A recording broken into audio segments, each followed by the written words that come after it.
à la loi de la majorité.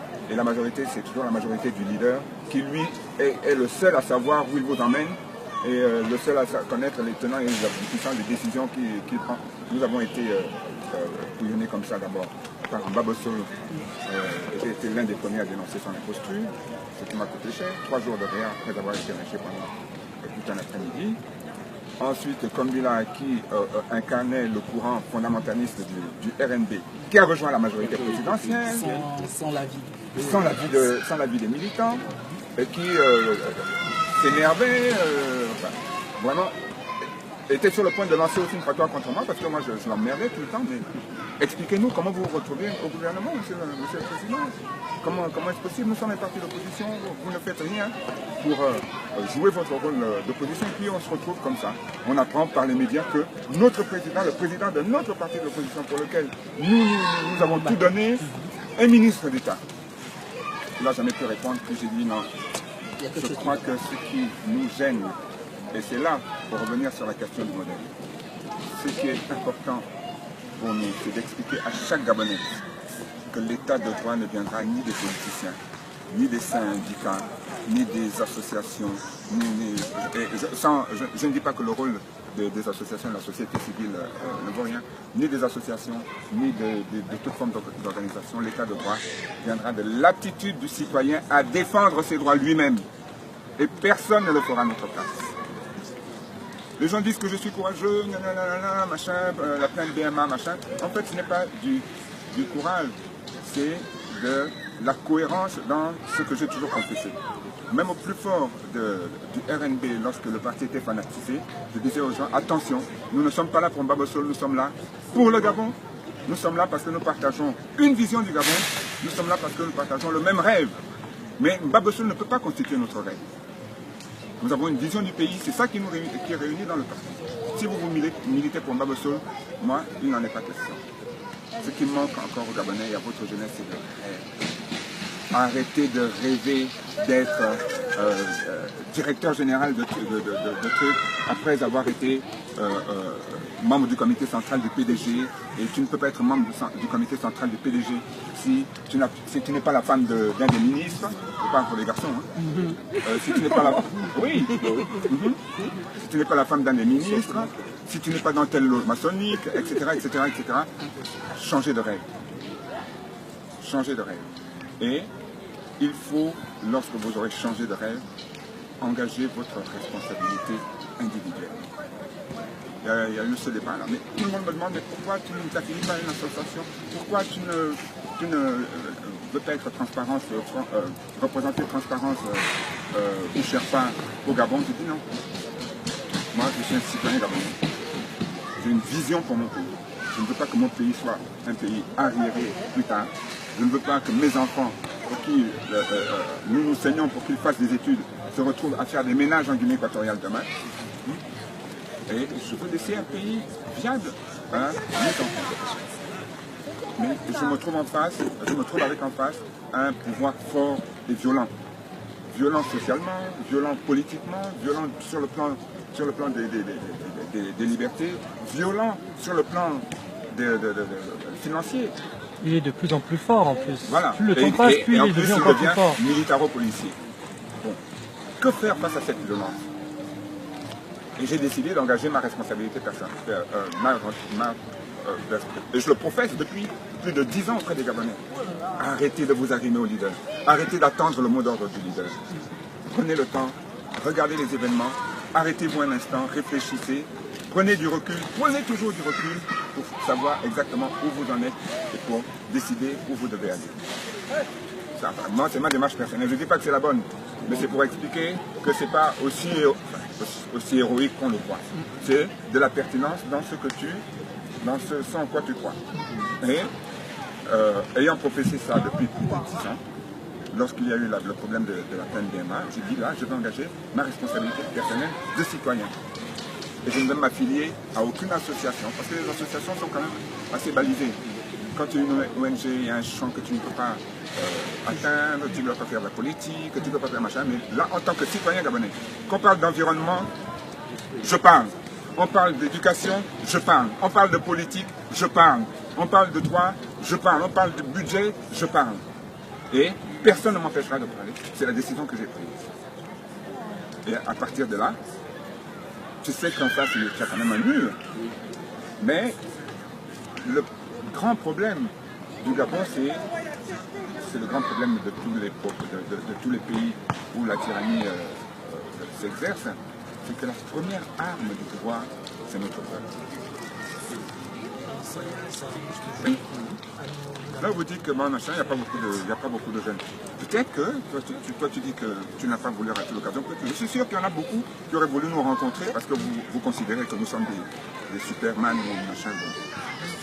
Vous avez le droit de rêver. On vient aussi pour vous extirper le peu complet. Mais je sais aussi qu'il y en a beaucoup qui voudraient être là, mais qui ont peur qu'on les voit avec nous. Oui, ils pensent qu'il y a des gens qui vont venir filmer et puis... Donne l'entendre le filmer. Non. On ne sait pas où est-ce que ça va se retrouver. Hein. Ça, c'est pour le bébé et le sédoc. Ah, voilà. On va le dire à mes parents vont me couper les livres, on va me couper la bourse, machin. C'est vrai que c'est normal que quelqu'un n'a pas, personne n'a envie qu'on lui coupe la bourse. Et personne ne peut survivre ici s'il n'a pas d'argent. Tout ça, c'est des réalités. Mais c'est pour ça que nous restons chez nous, que nous préférons nous battre sur place. Parce que c'est une épreuve de force et nous nous battons pour que la peur, qui est leur arme première, change de camp. Et de plus en plus, je le dis en toute humilité, en toute modestie, de plus en plus, la peur est en train de changer de camp, du moins en ce qui concerne Marc et moi. Les gars, une peur trop, ça me vient nous bousculer. Ça veut dire que, là c'est une expérience qui montre que c'est peut-être ce qu'il faut faire. Il faut prendre ses responsabilités, et quand tu prends tes responsabilités, on te respecte, de deux, on fait quand même attention que, ce gars-là, oui, il est fou, il a quelqu'un derrière lui, ou bien il est blindé au village. Vous êtes davantage écouté. Oui, voilà. Marc, vous voyez là, il est très écouté. Ouais. Moi, j'ai été interdit de sortir du territoire. Marc a dit une phrase à l'un d'entre eux. Moins d'une semaine après, j'avais mon passeport. Non, Marc, non, calmez-vous. Non, on va lui donner son passeport. C'est-à-dire qu'un seul homme qui fait trembler un système, voilà. À plus forte raison, s'il y avait une dizaine comme lui. Si on était 10 000. Là. Donc la première chose, c'est notre responsabilité individuelle. Arrêtons de nous arrimer devant des leaders soi-disant charismatiques, qui sont plus des dealers politiques que des leaders politiques. Et il faut que chaque citoyen prenne sa responsabilité de citoyen.